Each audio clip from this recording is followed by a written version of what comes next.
Alright. So yesterday we are talking about the class.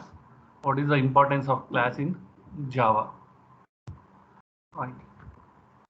So and we are also talking about the access specifiers. There are public, private, protected, and default. As I said, when you are not mentioning anything for the class, it will be default, which will be treated as public. See, you may ask one question here, sir. If the default is public, then what is the difference between public and default? If the default class is public, then what is the difference between the default and public? So that is what we are going to see. See, when you mention the public, when you mention it as a public, so that if the class is public, it can be accessed in the package where it is declared, right? And also it can be accessed outside the package. It can be accessed outside the package. Whereas default, it can be accessed only within the package. Please understand the difference between public and default. If you mention specifically public as one class, the members of the class can be accessed within the package as well as outside the package.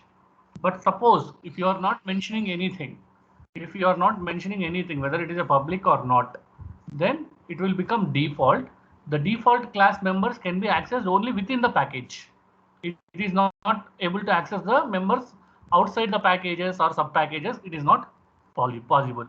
So what is package here? So package is nothing but for every program, for every project, we are going to create one package. So within that package, all the members will become a default members, like private members of that particular class, right? So this is what I said yesterday. If you are not mentioning the class, it is public class, but still the members will be private to that particular class. They are private to that particular class. So the difference between public and default is, if you mention particular class as public, the members can be accessed within the package, outside the package. To make you much more understanding, it can be accessed within the program, outside the program also. If you want to access these members in another program, you can access with authentication. Same way, when you mention default, it can be accessed only within this program. You cannot access them outside the program. So that is what we mean to say. Now, please remember this particular table so that you will get clarity how it is going to be, right? So any access specifier when you mention, so there are four possibilities. Either can we access within the class, can we access within the class, within the package, outside the package and subclass, and outside the package. This is outside the package by only subclass. When you create subclass, outside the package means another programs or other members in the project, right? So when you mention private, the members can be accessed only within the class. Within the package also you cannot access them. Outside the package not possible. Outside the package by subclass also not possible. When you mention default, you can use within the class, within the package, but both of them not possible. When you mention protected, you can use within the class, within the package, outside the package by subclass, because authenticity is required, but you cannot use it outside the package. Whereas public, you can use within the class, within the package, outside the package by subclasses, outside the package also. What is this subclass? Subclass is nothing but we are going to extend the program. So if you remember, all of you, when you wrote the programs like area, finding out the area of a triangle, no one has written function within the class. We have just defined the function within the class. We have written the logic outside, right? So that is called subclasses. We can create many more subclasses in another programs, and we'll call this program. See, usually what will happen is you cannot complete entire project within one program. So you will be having multiple programs. You will be having multiple classes. So you are going to create a relationship amongst the classes. You are going to create a relationship amongst the classes by using the subclasses. So if you define members as public, you can use these members in the subclasses also. That's what we mean to say here. Right. Now, so what is basically a simple class is all about, right? To make you much more simple understanding. So how the class is going to be. If you take one box, so this is a class. The box is going to be a class. For this, we can have any number of instance variables like width, height, depth. So they are all the members. So basically what you need to understand here is, if you take one real world object as a class, if you take real world object as a class, the instances of that particular class will be variables. If you take human being, a man or a woman, a human being as a class, hands, legs, all those things will become instance variables. All those will become instance variables. So what does it mean? A real world entity is going to be a class. The properties of that real world entity will be variables.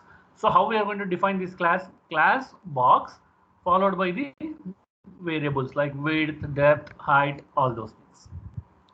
All right. Suppose if you want to create an object for that particular class, if you want to create a object for that particular class, how to create it? Class name followed by the object name, class name followed by the object name equals to new class name as a function, new class name as a function, right? So here my box is the object, so it is an instance to the class called box. It is an instance to class called box. So this is the actual definition of your object. What is an object? Object is an instance to the class. So for this class I'm creating an instance variable, my box. It is going to be our object. It is going to be our object, right? So when you are going to create the object, this object is going to be used to access this members. To access these members, we are going to use this object, right? So whenever you create a class, if you want to access the members of the class, you should have the object. So as we discussed yesterday, if you want to access the members, we are going to use the dot operator. We are going to use the dot operator. For example, you can see here, width is one variable. If you want to access width, mybox dot width, mybox dot width. So the dot operator is going to be used in order to access the instance variables of a particular class. Instance variables of a particular class, right? So whenever you are going to create a Java program, whenever you are going to create a particular Java program, just a minute, someone has arrived again. So please join at least within 5 minutes. I know it's very difficult to shift over from that class to this class. That's why I won't start initial 5 minutes. It's almost 15 minutes now. Also, if you are joining, how it is possible to keep on coming back and accepting. So 11:55 class, 5 minutes grace. By 12 o'clock, you should be in the class. If you want to drink water after that class, you just join and then drink. If you want to have a breakfast, keep on listening and then have it. I know most of you will do, right? Otherwise, it will be, it will be like disturbance every time. Somewhere we'll miss some point. It will be an disadvantage for you, right? So whenever you are going to create a program with respect to that particular class called box, so you can create it as box.java or boxdemo.java, right? So in any Java program, the class is going to play a vital role. So based on the class name, we are going to create the program name also, right? Fine. These are all the very basics. So how we are going to create the Java, how to execute the Java program, already you studied. Once you execute, you will get the bytecode in the form of dot class, right? Then it will be executed and you will get the output. So declaring an object, already we have seen this. So we have seen couple of objects how to declare. But one thing you should remember is, please remember the simplest definitions of class and object. When you go for the interview, the first question you will get is, what is class? What is an object? What is class? What is an object? Surely you will get this question. So class is a collection of objects. Remember the definition. Class is a collection of objects. Object is an instance to class. In a class, we are going to have multiple number of objects. We are going to have multiple number of objects. That is the reason class is called as collection of objects. With the help of that objects only, we can able to access the members of the class. So that means class is a collection of objects, whereas object is an instance to class. Don't get confused. Class is a collection of object. Object is an instance to that particular class. So how to define the objects? So we have multiple ways to define the objects. We have multiple ways to define the objects. So one way is class name followed by the object name equals to new class name. New class name. If not, you can also define like class name, object name. Class name, object name. So class name is box, object name is my box. Or you can also create like box, my box equals to new box of. Directly you can create like that. So there are two ways you can create the objects. So the moment you create the objects, right, the memory will be allocated dynamically by the compiler. So compiler will never ask you whether it is an object or whether it is an instance variable, because the moment it sees this syntax, it will understand that, okay, it is an object. Let me allocate dynamically some memory for it. Let me allocate dynamically some memory for it. So the best practice of defining object is together this you can write like this: class name followed by the object name equals to new class name as a function. Sorry, new class name as a function. We won't call it as a function, we can call it as a constructor. So through this only we are going to construct the entire program. Right. So any doubt in declaration of the class?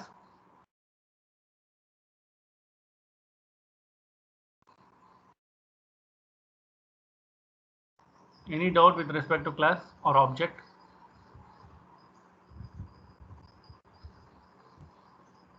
All right. See, one point you should remember is new. So new keyword we'll use in most of the times, like most of the places in Java. Not only declaring object. When you want to create text box, when you want to create radio button, we'll use new. When you want to create some new functionalities, there also we'll use new.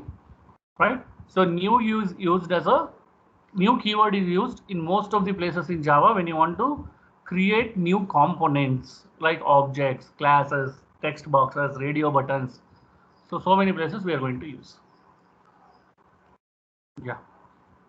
So the moment you create object, my box, it will be null. When you create it and attach it like this, it will be combined with the box class, and whatever variables are there that can be accessed here. So this is how it is going to happen with respect to compiler. We won't see it in the program, we cannot see it. At the back end, how it would be: the moment you create the object, it will be null. The moment you assign it to a class, the moment you assign it to a class called box, so all the members of the box class will be given to the object my box, right? So as I said, here this one will become constructor. You know already what is constructor. If you want to execute any program, the constructor is very important.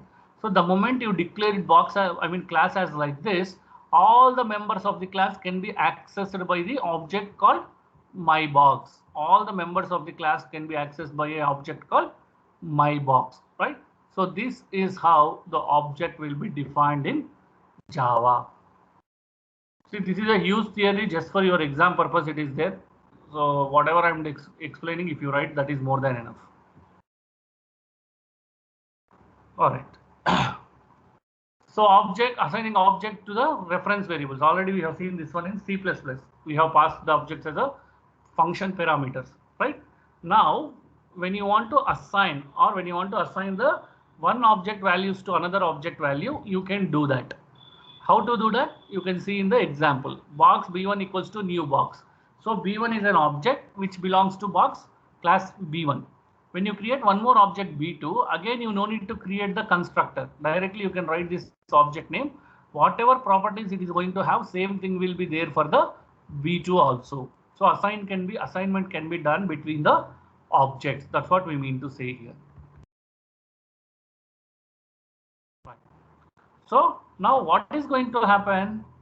So B2 is assigned for a copy of B1. So what I am telling, the moment you assign the value, so it is going to take all the features of B2 to the B1. But B2, B1 is not going to be same. B2, B1 is not going to be same. So tomorrow if you want to access members, either you can use B1 or you can use B2. Either you can use B1 or B2. Now the question is, the problem here is whether B1 is the original object or B2 is the original object, because compiler has to decide, right? Compiler has to decide whether B1 is the original object or B2. So as per your knowledge, which one is original object, either B1 or B2?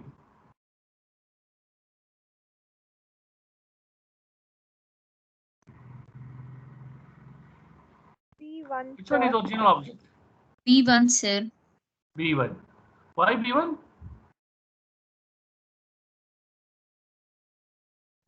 Why B1?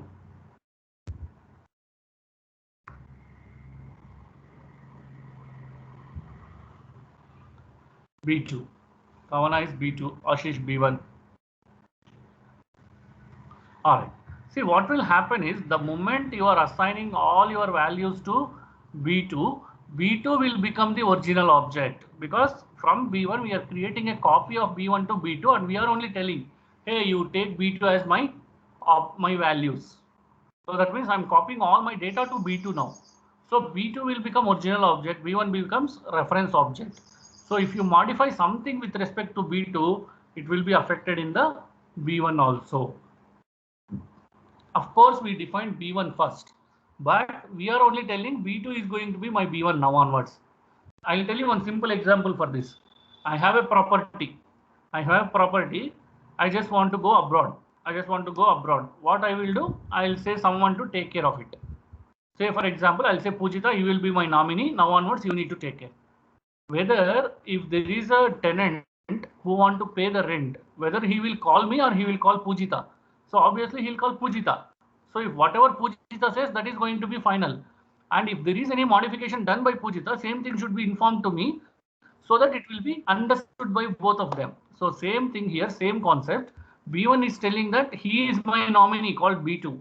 So B2 is going to be my nominee. So you access whatever B2 says. Tomorrow if there is any problem, still people are joining. Tomorrow if there is any problem, whatever B2 says, that is going to be the final. So that is how B2 and B1 will be related. But with respect to compiler, here in this case, especially in this kind of case, I'll come back to you, Ashish. So in this kind of cases, so as both of them are similar objects, only for one object the data will be, or memory will be allocated, that is for B1. So whatever B2 we do will be updated in B1. So B1 will be allocated with the memory space by the compiler. As Ashish also mentioned. So B1 will get the space. B1 will be the main object, but temporarily the main object is going to be B2. Right? So like this, you can assign the objects and you can start working with them. So the moment you create multiple objects, so both the objects can access the class called box, right? And there is no hardened relation between B1 and B2. B1 and B2 will never and ever have hardened relation. That means if B1 do some access here, B2 has to wait until B1 completes. No. So parallelly they can access both the variables. So because there is no correlation between both of them. So you no need to wait like, okay, until B2 completes, let me complete my process B1, and B1 completes, let me complete my process B2. No. So there is no physical relation or physical link between B1 and B2. You can see here in this diagram. There is no relation between B1 and B2, but B1 and B2 both are accessing class called box, right? Now, take an example. I'm telling that whatever modification you do in B2, it will be applicable for B1. See, in this example, we are creating a box called B1, a new box, and I'm assigning B1 to B2. If I make B1 value as null, B2 will never become null, because B1 is dependent on B2, but not B2 is dependent on B1. So B2 will, when B1 equals to null, so B2 still points to the original object. Only B1 will become null. Tomorrow, if B2 do some modification, that modification will be applicable in B1. Right? So that is what it means. But most of the scenarios, most of the scenarios, we will never and ever assign the objects, because in order to avoid the confusion, we'll never assign the objects. We'll define objects individually. So maybe, I don't know, in real time in software industry, they may do it. But in practice, we will do all the objects individual definitions, right? We are not going to create any kind of link between the objects. All right. So that is about the classes and objects. So I'll just pause for a minute. Any question is there, you can ask.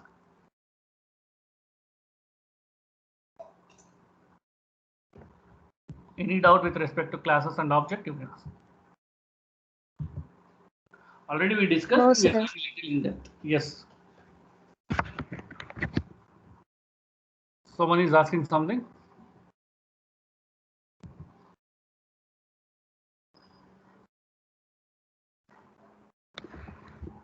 All right.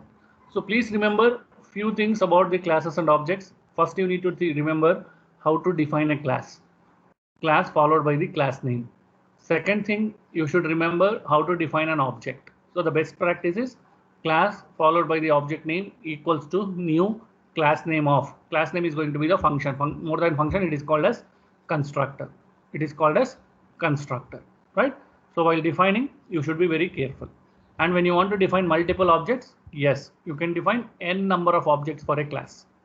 There is no limitation. You can define infinite number of objects for a class. And one more thing you should remember here is the definition of class and object. The definition of class and object. So class is a collection of objects. Object is an instance to the class. So now let us go to methods. So what is meant by method? What is meant by method? Anybody?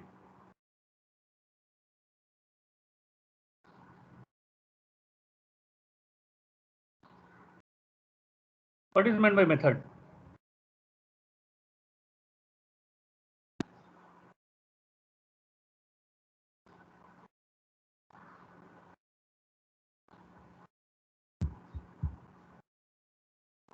Some answer.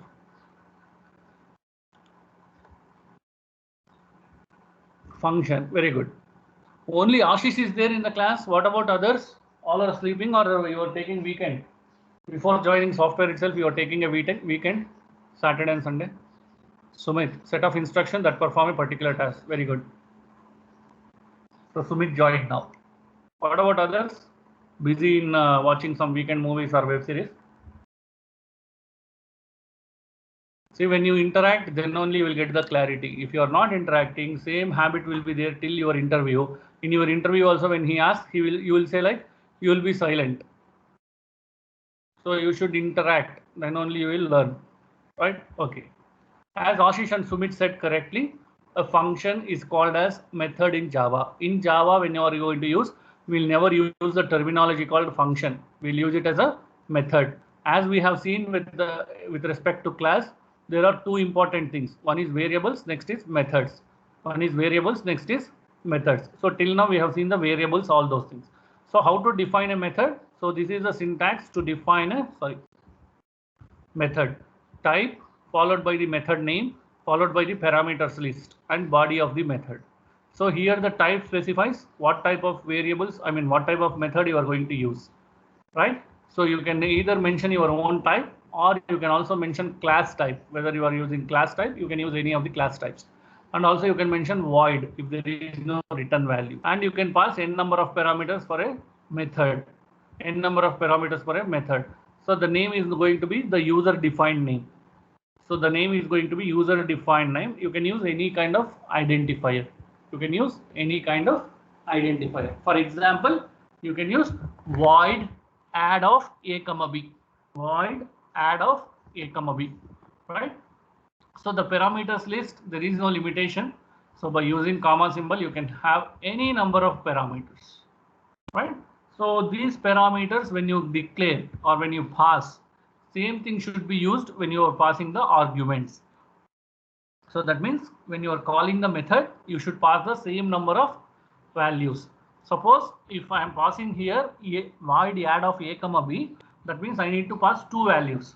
If I am passing only one value, then you will get the error. Then you will get the error. So when you don't have anything to return, then as usual, you can go for the void methods, right? So void methods also you can use. So in a method, if you want to return some value, you can use return keyword followed by the value. Return keyword followed by the value, right? So I'm just taking one example as per your textbook, but you can create any number of methods in a class. You can create any number of methods in a class, right? So now let us take an example. We have seen the box class. For that, how we are going to create some methods. So while creating the methods, you should remember that the method is going to create an interface to the classes. Why it is going to create interface? Whatever class features are there, that will be implemented using methods. As someone mentioned here, who is that, Sumit? So if a box is having some features, that features will be taken as a method. That's why methods are going to be the interfaces for that particular classes. Say for example, if you are using the box, if you want to find out the some diameter of the box, or if you want to find out some values of that box, then we are going to use them as a methods, right? So either you can define the methods which are going to implement within the class itself, or you can also define the methods which are going to be accessed outside the class, right? Like you have seen the scope resolution operator, function prototyping. So all those things are possible here. So for a box class, you can see here, you can create a methods like volume, finding out the volume of the box, So the moment you create the method, if you want to access that methods, again we need to take the object reference. With dot operator. Object reference we are going to take. The moment you create the object reference and you pass the variables, the function will be, or the method will be executed. So this you know already, no need of much explanation. As you have written in C++, same thing will be applicable in Java also, right? So these are the way we can create the method. So I just want all of you to go through this slide. This is very common things what we will do with respect to methods. I'll just pause for a minute, you go through this.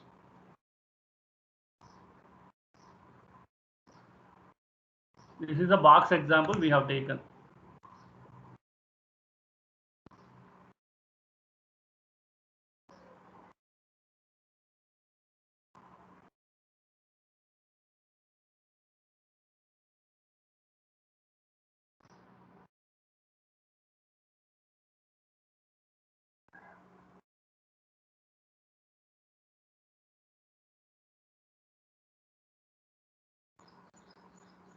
Any point if you are not able to understand, please let me know, I'll explain.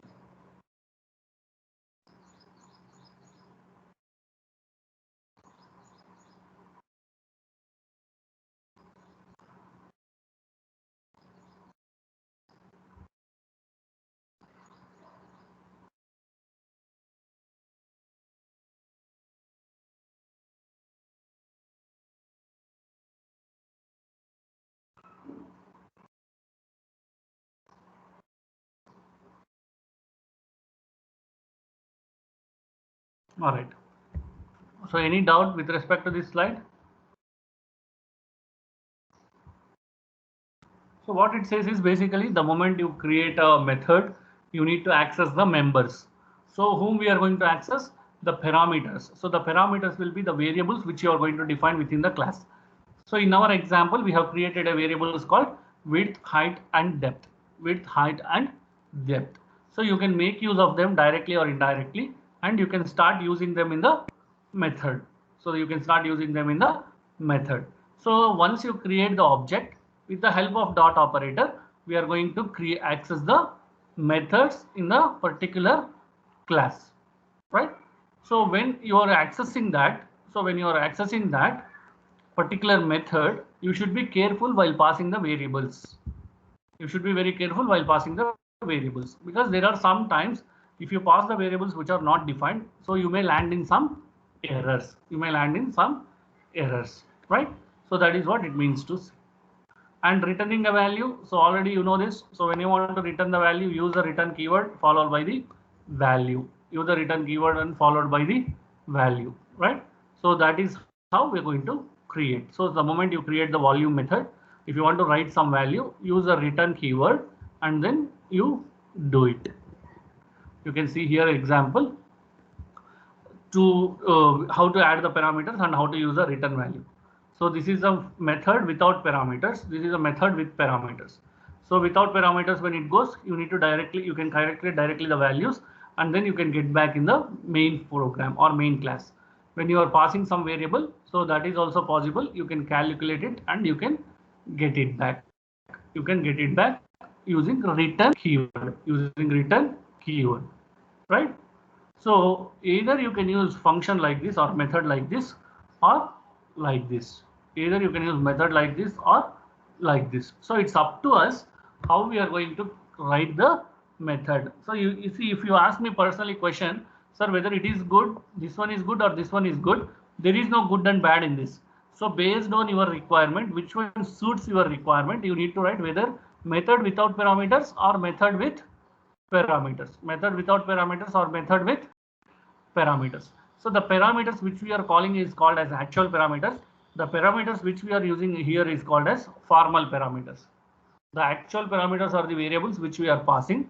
The variables which we are accessing at the implementation level is called as formal parameters. Formal parameters. Right. So you can see here an example. So we are defining two variables called x and y.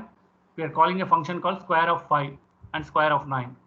Right. And also we are going to create one more variable. We are going to calculate the square of that particular function or method. Right. Now what is going to happen now? Either you give the values directly, you will get the output, or you can also pass the parameter. So based on that you will get the value. Right. Sorry. So this is how you can define the methods in Java. Yeah. So for the box class, we can create 3 different variables we required: width, height, and depth. So that's why we are passing 3 parameters. All right. So this is about the methods, function, classes, objects. So any doubt till now you can ask. These are all very basics. These are all very, very basic. Not even very basics. Very, very basics. Because as per syllabus it is there, we are going. Otherwise, within 5 to 10 minutes, we'll complete entire classes, objects, and methods. Because you need to write tomorrow in VTU exam the answer. That's why we made so much effort for these points and all. If you prepare this, not this. If you prepare all these points, you can write your VTU exam. But practically, if you see, within 5 minutes, we can explain the classes and objects and methods. So any doubt?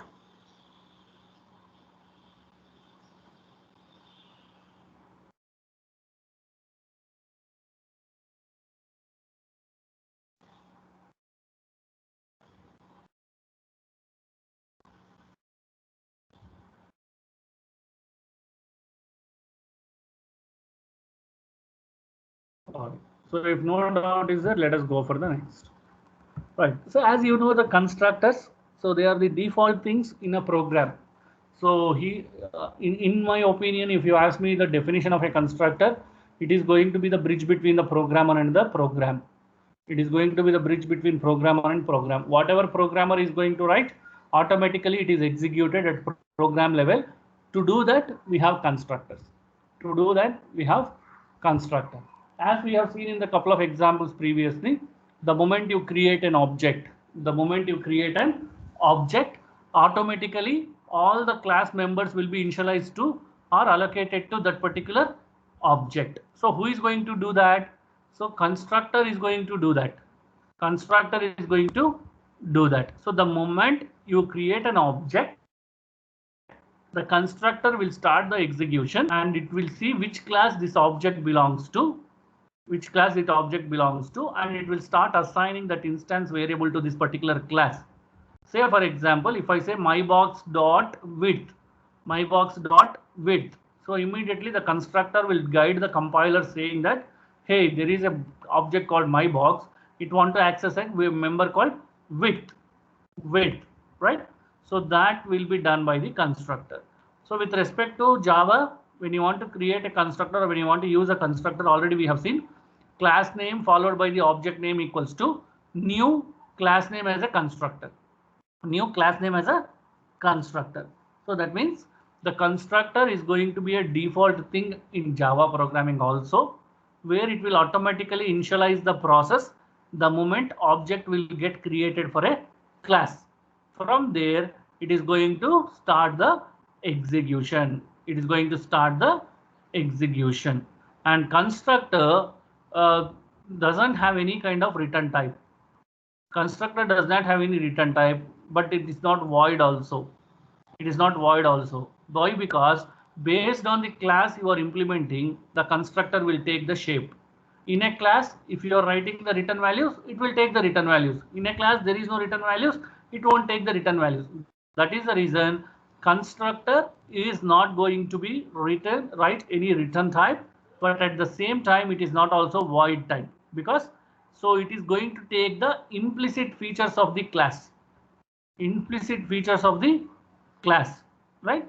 So take same box example. The moment you initialize the class or object, the constructor will start the execution process. So when you create my box as a object, the constructor will start the execution process, and whatever logic you have written, that will be taken as a that will be treated in the constructor.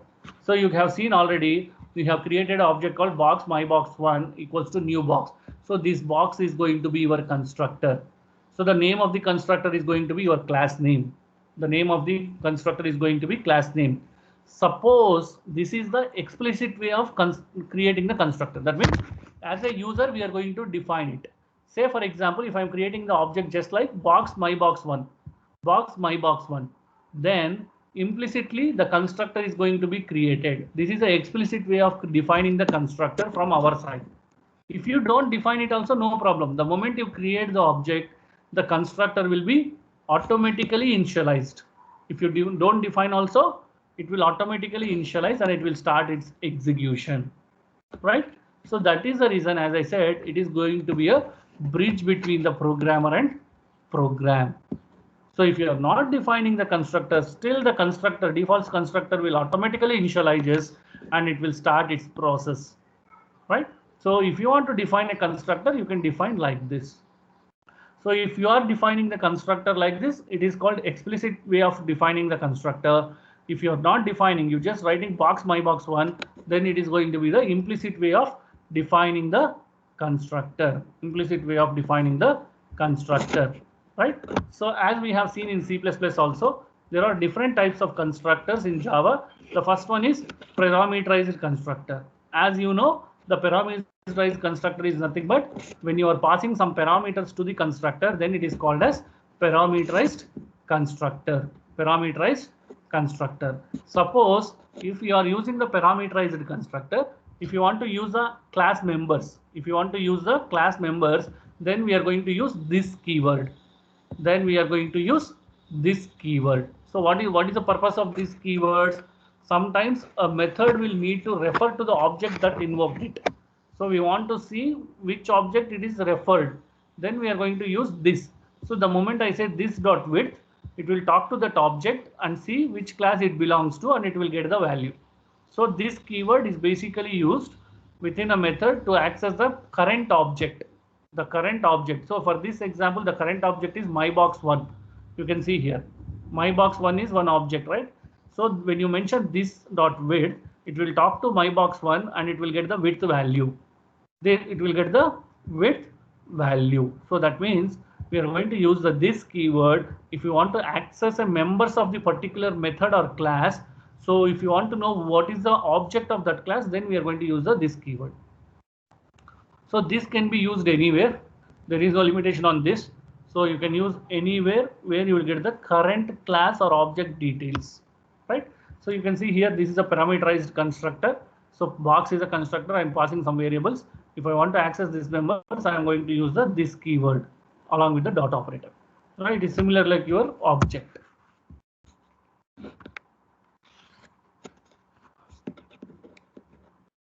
Okay. So that's what he explained. So we can create and we can use the instance variables. So like this, either you can use the default constructor or parameterized constructor. So I'm just going to stop here. I'm not going to show you like variables hiding all these things. Later we will see in the next class. So any doubt in this? I have already uploaded this PPT into your Teams. So when you are free, just go through it. Any doubt is there, you can ask. There is no harm. If you study, then only you can understand little bit. So constructors is same like your Java only. Right. So yesterday I have asked one question. Any answer for that? First of all, you tell us the question, sir. Right. Already we forgot. The moment you end the class, we'll forget everything about OOC. We'll be busy with our works. So any answer for yesterday's question? At least what is the question I asked? Anybody?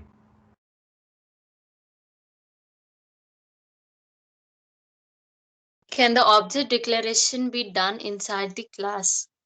Inside the class or not? Why? Right? Good. At least Harshita remember question. Answer, Harshita. Any answer from your side? Sir, no, we can't declare the Why? object of the class. I'm not getting the specific reason, sir, but according to what you thought, I feel no. So Ashish is telling yes, sir, we can. Yes, Ashish, how?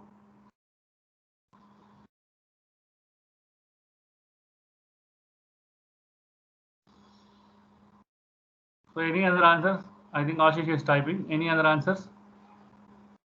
Kavanna, Kavya, Yusra, Suhas, Monica, Bhuvan, Preksha, Mansi, Pujita, Bhumika. You people are active in lab and class. I don't know, when it comes to online, you will be sleeping. Oh, Ashish is thinking beyond the limits. If we declare main function in the class, we can declare the object also in the class. Good. Innovative thinking, this one. Again, you need to declare the class. Sir, Yes, Pujita. sir, we can declare object inside the class by the main method, sir. Main method of objects. Okay, fine. So that means, see, overall, when your main function is there in the class, then only you can declare the object within the class. If main is outside the class, you cannot declare it. So it's very simple that the object should be the object should be declared only in the main class, because we are going to bridge the relation between a class and main function. We are going to bridge up the relation between class and main function. So if you want to do that, then you need to define object within the main only. If you want to create a kind of relation between the class and main function, then you need to define object within the main function only, because we are going to call the class with respect to this main object, right? So it is, see, technically, if you see, it is not possible to define directly the object in the class. As Pujita or Ashish mentioned, if you get inside the class your main function, if it is within the class, then you can define it. But technically, if you answer, you cannot define object directly in the class. You can only define in the main function. So once you define in the main function, you can make use of it, right? All right. So see, Monday onwards, there will be quiz for every session. As per the instruction of the HOD and ma'am and principal sir, we are going to conduct quiz for every session. At the end, there will be 5 questions or 3 questions or 10 questions, depending on the concept. So you need to attempt that quiz, right? So that will be taken for the final evaluation for your assignment marks. And coming to the assignment which you submitted till now, I'm going to award the marks. I'm going to get it back to you results by today night or tomorrow. Right. So next week onwards, quizzes will be there. Attend that quizzes. So based on that number of quizzes you attended, number of